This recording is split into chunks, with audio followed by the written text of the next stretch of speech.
Olá, a paz do Senhor a todos, um ótimo dia.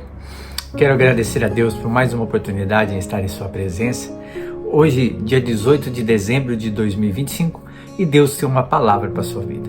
Estamos abordando assuntos, Uma série de assuntos sobre o tema de heresias e modismo, combatendo os erros doutrinários, e tem sido muito proveitoso a cada vídeo, a cada estudo da Palavra de Deus. Quero agradecer a você que sempre tem aí assistido os vídeos, colocado o seu like. Peço que vocês continuem aí nos ajudando, compartilhando os nossos vídeos, A intenção, claro, não é se autopromover, a intenção não é se enriquecer, a intenção não é ser um grande youtuber, influencer, não. A intenção é levar a palavra de Deus a toda a criatura e usando essa ferramenta que é a internet, que é o YouTube. E assim nós conseguimos alcançar várias pessoas em todos os lugares. Glória a Deus pelos 92 inscritos do canal. Eu louvo a Deus pela vida de cada um de vocês. Cada dia que vocês assistem o vídeo, comentam, deixam like, eu agradeço. Que Deus multiplique a vida de vocês grandemente e que juntos vamos aí compartilhando, nem que seja no trabalhinho de formiguinha, mas que esses vídeos, que a palavra de Deus chegue o maior número de pessoas, para que elas venham ser transformadas pelo poder do Evangelho do nosso Senhor Jesus Cristo. Amém? Que Deus abençoe a sua vida. E hoje nós vamos falar de mais uma heresia, mais um modismo que está em nosso meio. E quem aqui será que nunca recebeu em sua porta uma visita, principalmente antes, Era muito comum aos domingos pela manhã, de uma aí das religiões, das testemunhas de Jeová. E aí nós vamos aqui refutar os seus ensinos, Claro, com muita clareza na palavra de Deus, com respeito, é claro, porque a Bíblia nos diz que o Deus desse mundo, desse século presente, cegou o entendimento de muitas pessoas.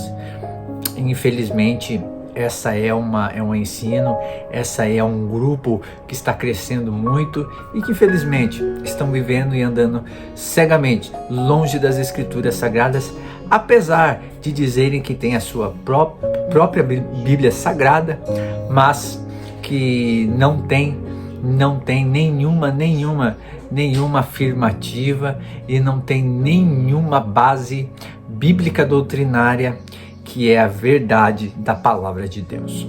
Ok? Então vamos refutar alguns textos, refutar essa heresia e esse modismo, para que nós venhamos tomar muito cuidado para não cair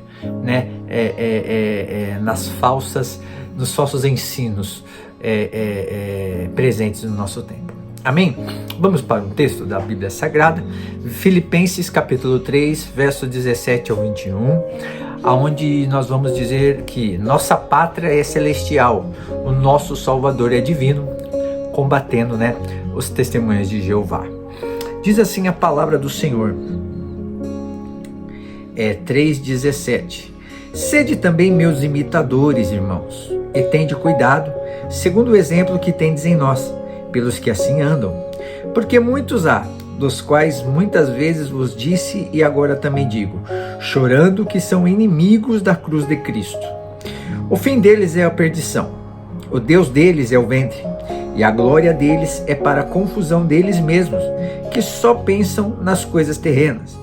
Mas a nossa cidade está nos céus, donde também esperamos o Salvador, o Senhor Jesus Cristo. Verso 21, que transformará o nosso corpo abatido, para ser conforme o seu corpo glorioso, segundo o seu eficaz poder de sujeitar também a si todas as coisas. Glória a Deus por essa palavra. Esse texto, Paulo exorta a igreja a observar exemplos fiéis e alerta contra falsos ensinos que distorcem a esperança cristã. O texto confronta diretamente ideias defendidas pelas testemunhas de Jeová, especialmente sobre Jesus, salvação, ressurreição e esperança futura. Essas quatro vertentes aqui, ela confronta diretamente os ensinos doutrinários das testemunhas de Jeová. O verso 17 diz: o verdadeiro modelo de fé. sede meus imitadores, Paulo diz. A fé cristã é mudada pelo exemplo apostólico centrado em Cristo.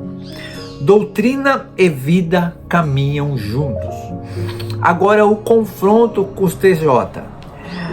As testemunhas de Jeová seguem prioritariamente o corpo governante e não ao padrão apostólico. Eles seguem, acreditam prioritariamente as suas ideias e não defendem e não andam no padrão apostólico. Alteram textos bíblicos, que é uma das suas literaturas, a tradução do Novo Mundo, para sustentar suas doutrinas. Então, devemos avaliar qualquer ensino pela escritura original, não por uma organização. Então, tem que ter fundamento na palavra original e não em algum pensamento humano, alguma organização aí, ok?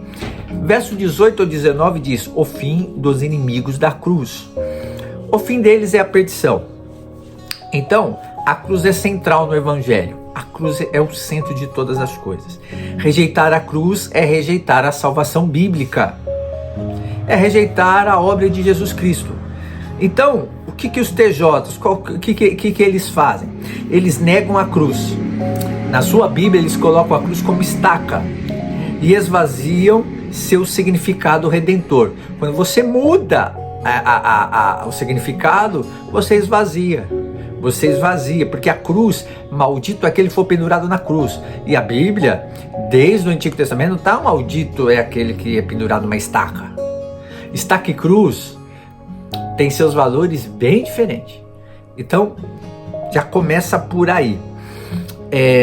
Ensina a salvação por associação a organização e obras. Eles acreditam que a salvação está única e exclusivamente aos 144 mil.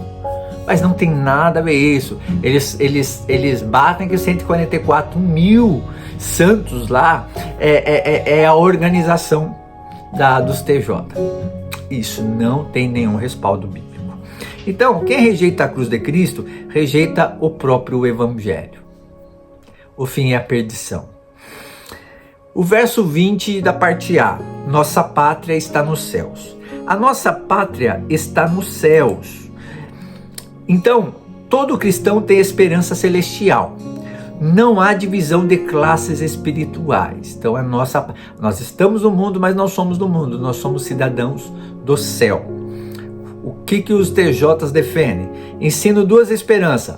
A dos 144 mil salvos no céu.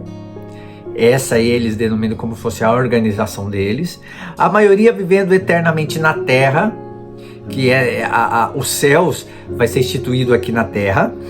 E esse ensino não aparece em nenhum lugar da Bíblia Sagrada nesse sentido.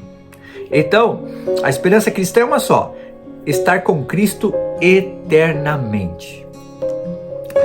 O verso 20, parte B: Jesus é o Salvador divino, de onde também aguardamos o Salvador, o Senhor Jesus Cristo. Jesus é chamado de Senhor, título divino. O nosso Jesus é Deus. É Deus. Ele é o Salvador. Ele não é um anjo, como os TJ defende. Então os TJs negam a divindade de Cristo e ensinam que Jesus é o arcanjo Miguel, que Jesus é um anjo superior que veio a essa terra. O fim deles é a perdição com esse pensamento. Aplicação: se Jesus não é Deus, ele não pode salvar plenamente. Então, é em vão nossa fé. Mas é claro que não é. Nossa fé verdadeira é única e exclusivamente naquele que tem todo o poder nos céus e na terra. Verso 21. A transformação do corpo.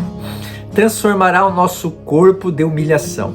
Ressurreição literal e corporal. O novo corpo glorioso, glorificado. Cristo tem poder absoluto sobre todas as coisas. Os que os TJs defendem, eles negam a ressurreição física de Jesus. Eles ensinam uma ressurreição espiritual invisível. Então, isso não tem respaldo bíblico. E quando Jesus ressuscitou, ele disse a Tomé: Coloque tuas mãos aqui. Veja as marcas dos pregos. Toca, pode tocar também. O fim é a perdição. Quem tal pensa desse jeito?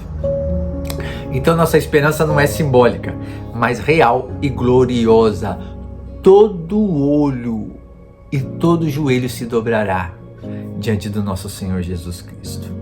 Então, Filipenses 3, 17 a 21 afirma verdades que desmontam os erros dos TJ. Um só evangelho, há um só evangelho, há um só Salvador, há uma só esperança e um Cristo plenamente divino. Então, permaneça firme na fé apostólica, na cruz de Cristo e na esperança celestial. O que eu indico para vocês? Quando os testemunhos de Jeová baterem na sua porta, não seja rude, não seja ignorante, porque nós somos luz e sal da terra. Trate cordialmente e educadamente. E a princípio do diálogo, faça 2 perguntas a eles, que isso vai desmontar totalmente eles e eles vão se despedir de você, porque ele vai compreender que você é um verdadeiro cristão. 2 coisas. Antes de começar uma conversa, não um debate, pergunte a eles se Jesus, o que Jesus é? Um Deus falso ou um Deus verdadeiro? Pergunte a eles se Jesus é um Deus falso ou um Deus verdadeiro. E pergunte a eles se eles são filhos de Deus. Essas 2 perguntas confrontarão eles e eles perceberão que você tem um entendimento verdadeiro da palavra de Deus, e assim eles vão se sentir acuados, né? Então, ele bater na sua porta, não compartilhe os seus ensinos, não deixe eles entrarem, porque eles são muito inteligentes, eles são muito persuasivos, então cuidado. Então, fale a eles, né, que temos provas das suas falsas profecias. E quando tiver isso, você falar isso, eu sou cristão e eu tenho provas das suas falsas profecias. Eles já vão se sentir acuados, né? E para deixá-los, né, uma situação desconfortável, indague a eles: vocês são filhos de Deus? Ou se Jesus é um Deus falso ou verdadeiro? Perguntas como essas podem abalar a convicção dos testemunhos de Jeová e eles entenderem que ali não vai ser um campo fácil para tais ensinos da sua organização, ok? Então, que Deus continue falando conosco para a honra e glória do nome santo de Jesus. E aqui uma palavra do Mateus para você, que ele sempre nos manda aqui. Salmos 20, 11. O Senhor dá força ao seu povo. O Senhor dá ao seu povo a bênção da paz. É o Senhor, é o nosso Jesus Cristo que dá força ao povo. Amém? Que Deus abençoe a sua vida. Vamos orar? Pai amado, em nome de Jesus, eu te louvo e te agradeço, Pai. Senhor, meu Deus, tem sido muito enriquecedor os teus ensinos, Pai amado, e que o Espírito Santo continue nos ajudando, Senhor. Pai amado, que nós não venhamos cair, Senhor, em falsas doutrinas e nem se desviar para um outro evangelho, porque a nossa plenitude da nossa fé está baseada na cruz do Calvário e na obra redentora do nosso Senhor e Salvador Jesus Cristo. Pai amado, cremos sim, Senhor, que Tu és o Deus Pai, o Deus Filho e o Deus Espírito Santo. Por isso, Senhor, meu Pai, a nossa fé está firmada naquele que tem todo o poder nos céus e na terra, em nome de Jesus. Que Deus abençoe a sua vida, a sua casa, a sua família, seu ministério e sua saúde, em nome de Jesus.